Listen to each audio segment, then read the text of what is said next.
guide today for the next 25 minutes as we explore a few different habitats here at the park. As we get out to those habitats, I do have some safety measures to go over.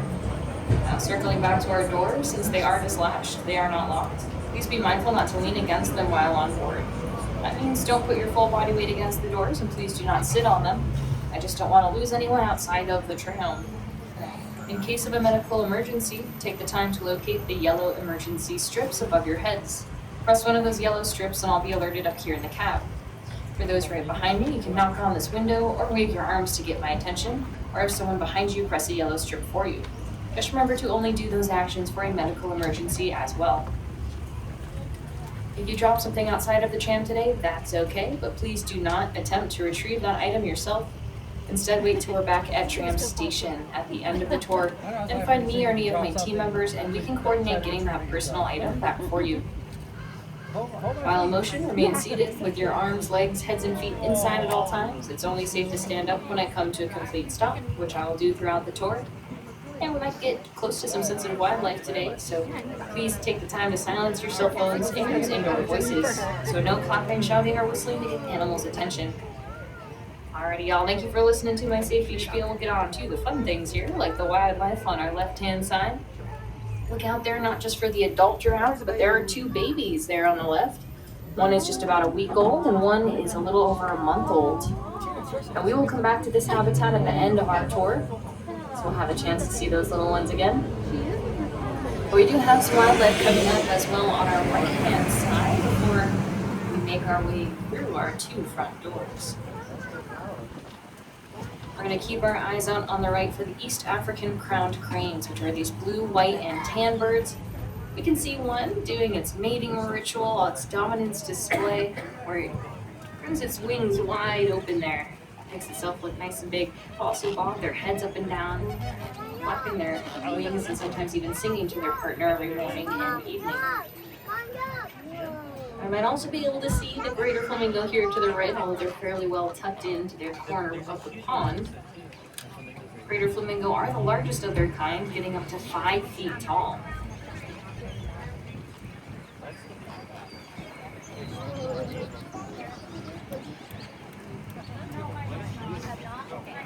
Now we get to enter through our two front doors here. And we call them the two front doors, or at least one of them, of the San Diego Zoo Wildlife Alliance. Because our alliance is our overall organization and includes the park as well as the zoo in downtown San Diego. Now we do collaborate quite a bit together, the park and the zoo, but we also collaborate with conservation partners all across the globe. We focus our efforts in 8 different regions across this planet that are biodiversity hotspots, and you can visit different representations of these regions as you walk around the park. So maybe you've been to Australia today, or Amazonia, or the African forest. And on today's tour, we'll also cover the African savannas in the southwest of the United States. Now we're going to start off strong here with the African savannas on our right-hand side in the rhino habitat. There is at least two rhino out and about here today. These are southern white rhino.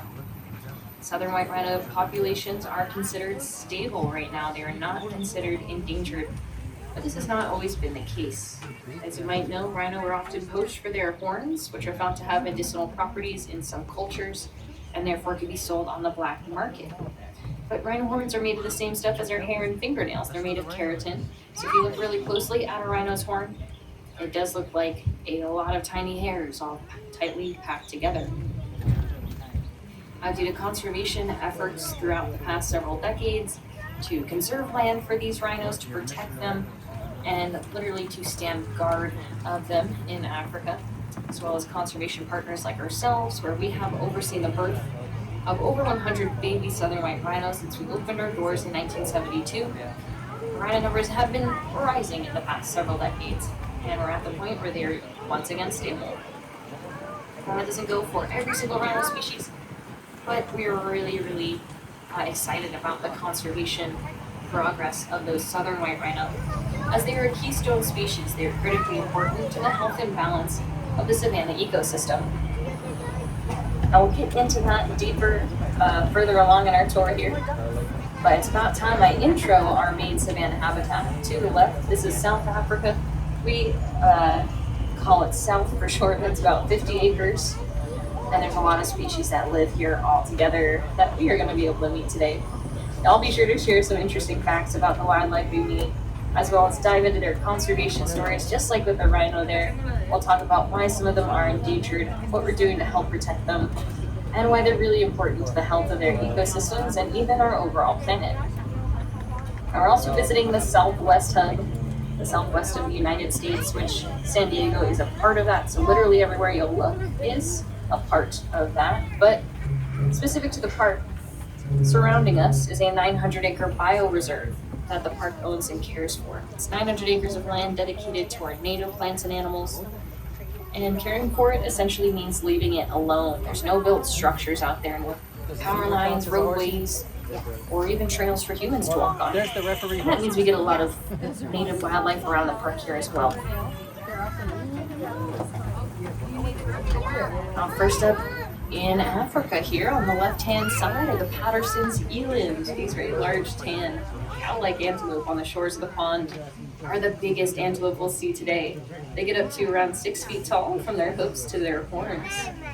On our right-hand side, we'll see the East African crowned cranes a little bit better here. This species does mate for life, so the ones that are coupled up, they are partners. You might also see some red-breasted geese just up on the top of the waterfall as well. If we keep our eyes to the right, we'll see the Addis antelope next. These white antelope are known for their long, twisted horns and are from the Sahara Desert. Now, what do you know about the climate of the Sahara Desert? It is very hot and dry there, right? It doesn't rain a lot throughout the year. So the Addis have some special adaptations. Their white coats, for one, will help to reflect sunlight and keep them cool. They also get most of the water they need from the plants that they eat. That's just very unlike us humans and savanna wildlife, where we need to seek bodies of water to drink from. But that would be a cool adaptation, because I do lose a lot of water bottles throughout the year, and it would certainly help with that. Now, due to climate change making the Sahara more hot and dry over time, there is less food, less water for the Addis, and poaching is an issue for them as well. These two things combined have caused the species to become critically endangered to the point where there's only about 500 now left in the wild. There are conservation populations all around the globe, like the ones just to our right-hand side here. And our job, while the wildlife is in human care, is to take as excellent care as possible of them and to maintain the genetic diversity of these populations. So in order to do that, we pair up good potential mates from all across the country, even all across the globe, from other conservation organizations. And the result is that we also have a lot of babies here at the park throughout the year. We're going to be able to meet a few of them right now. There are some brown horse-like antelope up on our left-hand side and two smaller red-colored antelope. Those two redder antelope are just the babies of those darker brown ones. These are the sable antelope. And those two babies are about 5 and 6 months old. Now, the reason they have red coats is that's actually a better camouflage color for them while they're still young and more vulnerable to predators. Predators are essentially red-green colorblind, so they can't distinguish very well between the red of the antelope and the green of the grasses.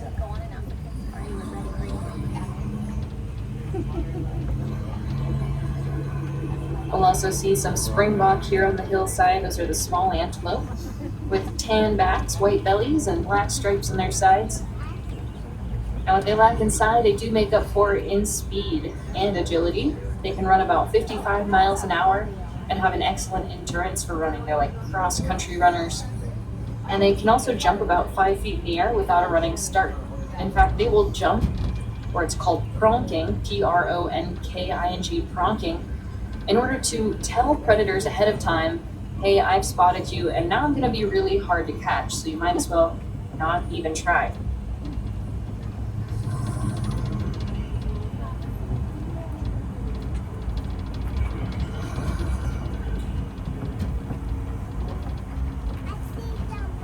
Up ahead, we'll meet the Maasai Giraffe Tower. Maasai giraffe are known to have some of the darkest spots of all 9 giraffe subspecies. In fact, some of them can even be black in color versus dark brown, which is more generic for giraffe. And that can be linked to higher testosterone levels, so it is more often seen on males. There's one male in this habitat, one adult male that is, but he's around the same height as the females. I believe he's the one at the trough right there, eating hay. And he's about 15 feet tall, just like the females. That's their maximum height. But over his lifetime, he could get up to 17 feet tall. There's also two smaller giraffe out here, and they're around 10 months old and 9 months old. So the 10-month-old, his name is Matope. He's the bigger of the two, and he's about 10 feet tall. Supira, his younger sister, is around 9 months old and 9.5 feet tall.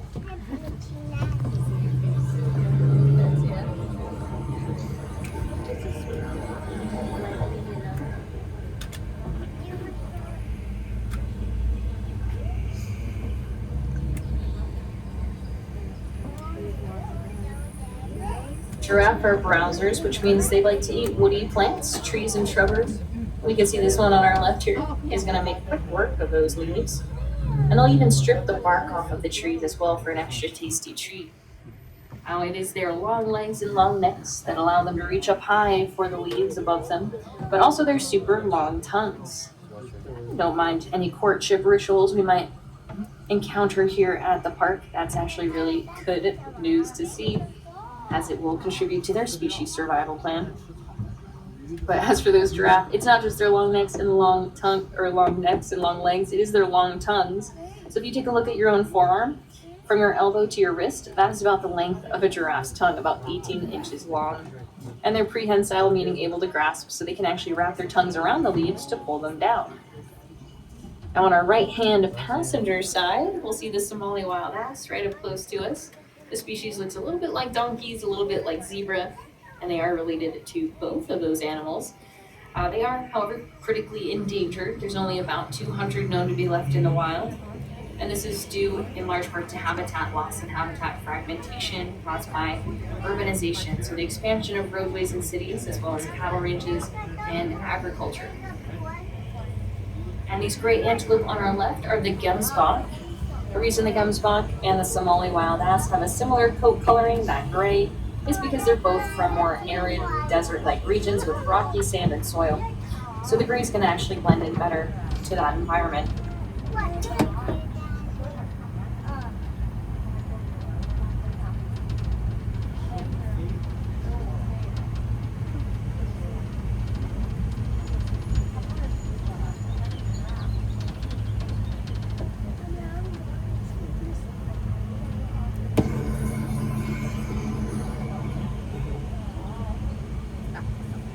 Now, while urbanization and cattle range expansion and agricultural expansion, they do affect a lot of the wildlife that we've met here today and can contribute to habitat loss and habitat fragmentation. But that does not mean that they themselves are inherently bad, right? Because expanding our communities allows us humans to live happy, healthy, and sustainably, right? As long as we're doing it in a strategic and sustainable manner. That means taking into consideration the needs of wildlife and the impact on the environment that we share with that wildlife long term. Now, I'm going to get back into that thought, but I do want to introduce the wildebeest to our right, or to our left-hand side. They're on the mound in the center of the valley here. So these wildebeest are known for their massive population, around 1.3 million. Their great migration, where they travel hundreds of miles across the savannas every year, and the fact that they are a keystone species due to those things, just like the southern white rhino are. So we want to keep populations of course, all the wildlife on the savannas are contributing to maintaining health and balance in their environment. Those that are keystone species just do so on a proportionally larger scale. But we want to make sure that we're maintaining stable populations of all this wildlife so they can keep their ecosystem in balance. And one way that conservationists are working to do that in Africa is by conserving large areas of land that are connected across the savannas. That's called creating a wildlife corridor. And this is a conservation effort, or a type of conservation work that is done all around the globe, not just out in the African savannas, but even here in the United States as well. It allows wildlife to have enough resources throughout the year, to have enough space to migrate, and to avoid predators or potentially poachers without encountering built structures like roadways, power lines, or cattle fences. And the hope there is that they'll be able to keep their population stable and also decrease potential human-wildlife conflict. Now on our right-hand side, this is the African forest habitat we get to visit today. I always look around the edges of this habitat, and straight down the middle there is where I most often see antelope. And I do in fact see some red Lechwe antelope up where the front of the tram is pointing. Most of them are in the shade, so look for all those little dappled bits of shade from the trees, and you might see some antelope as well. The forest is a great place for these antelope to live. They can avoid predators in the wild. There's lots of resources here, but there are also some challenges that the forest faces today. Largely deforestation due to illegal logging practices that are unsustainable as well. Due to the fact that companies will clear cut large portions of the forest in order to grow certain agricultural products such as palm oil. So they don't have the intention of growing those trees back, and growing the same crop again and again in that soil is going to take the nutrients out of that soil over time. But ways that we can help to slow this deforestation is by slowing demand for those unsustainably sourced products. One way to largely do that is to shop locally if you can. Otherwise, for other products that you do need to seek out from grocery stores, find the ingredients lists on the food product that you buy and just start to see where palm oil pops up. You'll see it kind of comes through in a lot of different things: snacks, spreads, candies. And once you have sort of an awareness as to where it tends to pop up, you can start to find alternatives to that product if you want to take that next conservation step. And that's always a good way to help to slow demand again for those unsustainably sourced products. We got a hawk flying above us there on the left-hand side. You might have seen also really large black birds with pink heads flying over the park. Those are turkey vultures. We're quite a reserve here for all kinds of native wildlife due to that bioreserve that surrounds us and the fact that San Pasqual Valley, this whole area we're in, is part of an agricultural preserve. Speaking of our native plants, on the right-hand side here, we're going to see a lot of that coastal sage scrub. It's the succulents, it's cacti, it's small herbaceous, so leafy shrubbery. And coastal sage scrub is really unique to this planet. There's only 5 places in the entire world that have a climate like San Diego. We have a coastal Mediterranean climate. And even those 4 other places, they don't have these exact same plants. So they're very unique, but it is also due to how lovely the climate is here that we've had a lot of urbanization along the coast over time, as well as invasive species take over this native plant's habitat. But we can bring their numbers back up. We're down to about 10% of coastal sage scrub where we were 50 years ago. But by supporting conservation land that already exists, as well as supporting any efforts or legislation that is going to conserve more land, or even take land that's been taken over by invasive species and restore it to native species, are ways that we can bring those numbers back up. Here at the park, we of course have a bioreserve, and we also have a native plant gene bank, and that actually has the propagatable material from all 134 of San Diego's rare and endangered plant species.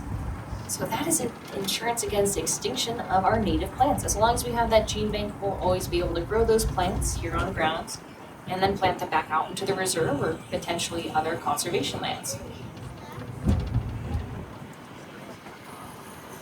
Let's hop back into Africa here as we go by our last stretch of this habitat.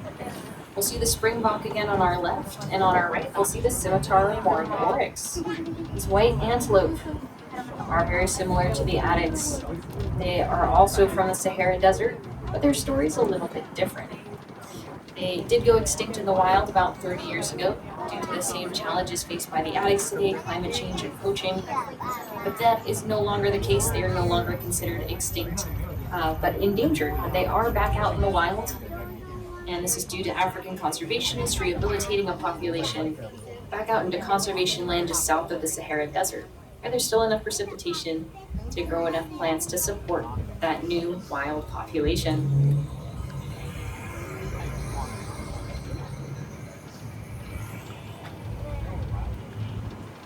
As we head out of this habitat, we'll see the Cape buffalo.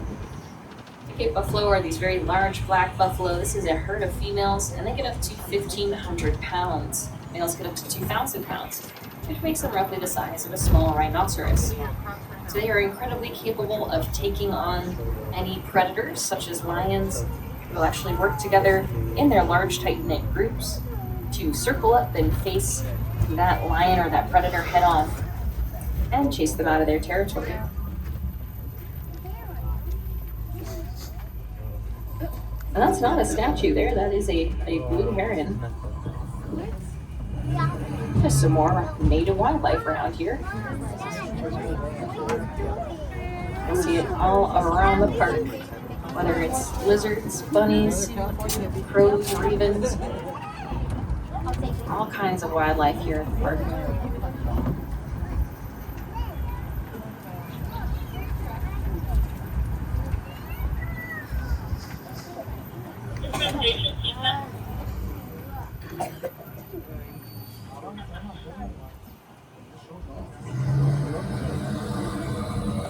Before we head back into the station, we get to pass by that first savanna again, and fingers crossed we'll see some giraffe, maybe some other wildlife as well.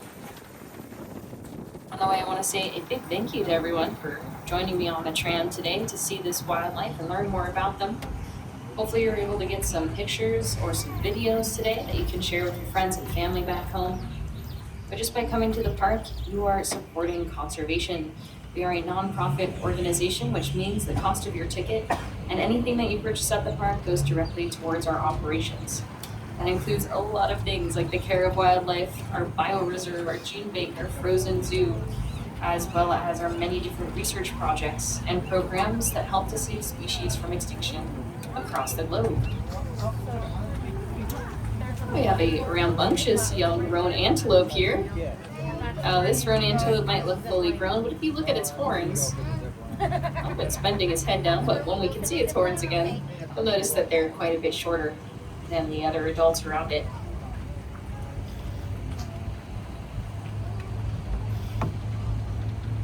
It's possible the juvenile roan antelope is going to see the new baby giraffe. We got excited about that. It is always exciting for everyone when there's new babies on the plains.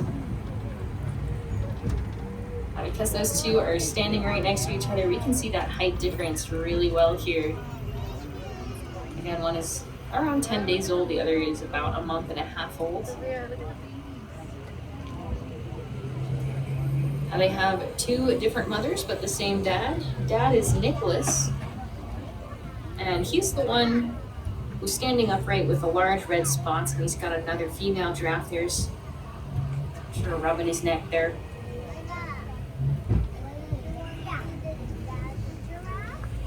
And Nicholas is a reticulated giraffe, which is different from the others out here. They are common giraffe.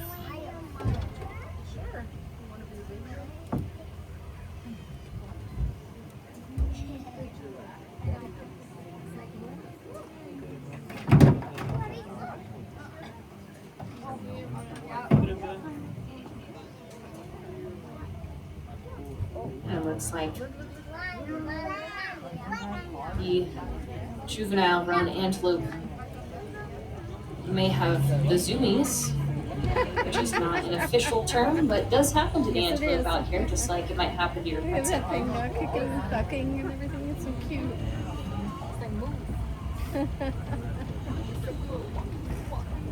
And it is the perfect day to just run around and have a nice time outside.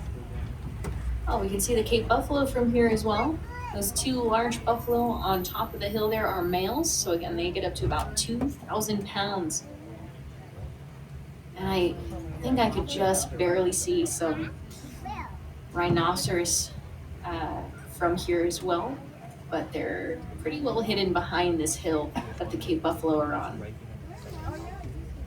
But there are 6 rhinoceros in this habitat. If you're wondering where the rest of those rhino are, this habitat's about 30 acres and continues extending beyond the tram path. However, if you want to see wildlife on the other end of that savanna habitat there, check out Kalima Point. To visit Kalima Point, all you want to do is go to the right after you exit the station, go past Lion Camp and take another right. Got some awesome views up there, and that's also where elephant viewing is as well. As we head back towards the station, just remember to remain seated until we're at a stop in front of the station. Then you can exit on your right-hand side. To do so, you'll just want to find the black knobs on the outside of your door and push them forwards to open your doors on up. And I hope you all have a fantastic rest of your day here at the San Diego Zoo Safari Park.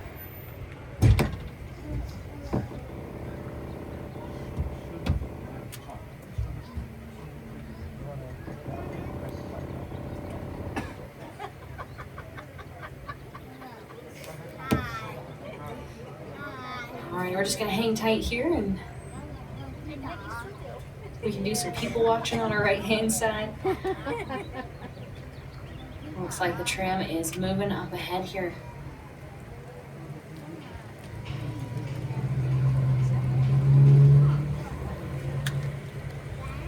My name is Maddie. I was your driver and guide today. If you have any questions or comments for me, I'll be available at the front of the station. Otherwise, just to reiterate, in order to exit, you're going to want to exit on your right-hand side. Find the black knobs that are on the outside of your door and slide those forwards. That'll open your doors on up. And I hope you all have a fantastic rest of your day here at the San Diego Zoo Safari Park.